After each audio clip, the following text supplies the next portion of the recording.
இந்த விசேஷமான மார்கழி மாதத்தில் எல்லாரும் சுவாமி தரிசனம் பண்ணணும்.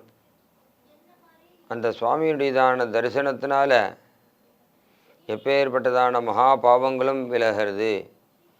செடியாய வல்வினைகள் தீர்க்கும் திருமாலே நெடியோனே வேங்கடவா நின் கோயிலின் வாசல் அடியாரும் வானவரும் அறம்பயிரும் கிடந்து எங்கும் படியாய் கிடந்து நின் பவழவாய் காண்பேனேன்னு சொல்கிற மாதிரி நம்ம கஷ்டங்கள்லாம் போகணும். அதுக்காக நம்ம திருப்பதி சீனிவாசனாக இருக்கக்கூடியதான வேங்கட கிருஷ்ணன், அந்த வேங்கட கிருஷ்ணனை ஆண்டாள் போய் எப்படி எழுப்புறா அப்படின்றத இன்றைக்கி பார்க்குறோம்.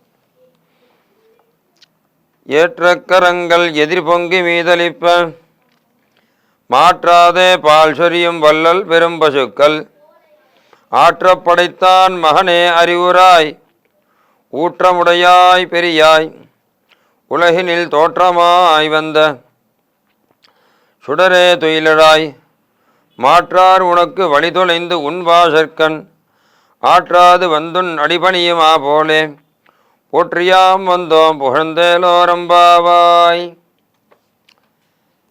திருவேங்கட மாமலையில்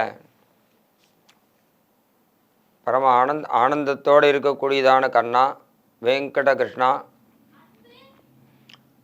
நீ பரமபோக்கியமாக நந்தகோபன், யசோதை, பலராமன் இவர்களோடு சேர்ந்துட்டு சயனிச்சுருக்க. உன்னை எழுப்புறதுக்காக நான் உங்களுடையதான வாசலில் வந்து நின்றுருக்கோம். ஏன்னா இதுக்கு முன்ன ஆண்டாள் 15 நாள் எல்லா நாயிகைகள்லேயும் கூட்டுண்டு வந்திருக்கா.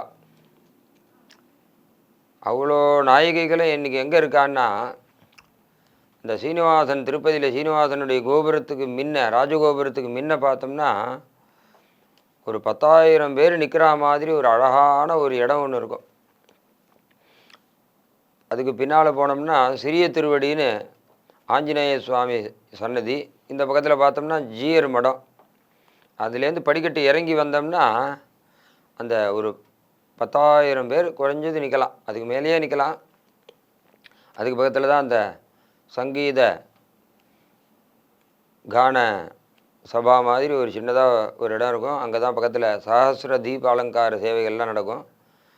அந்த இடம் பிரம்மாண்டமாக இருக்கும். அந்த இடத்துல ஆண்டாள் தன்னேராயிரம் பிள்ளைகளோடும் தளர் நடையிட்டு வருவான்னு கண்ணன் சொல்கிற மாதிரி, ஆழ்வார் சாய்க்கிற மாதிரி இவளுக்குள்ளதான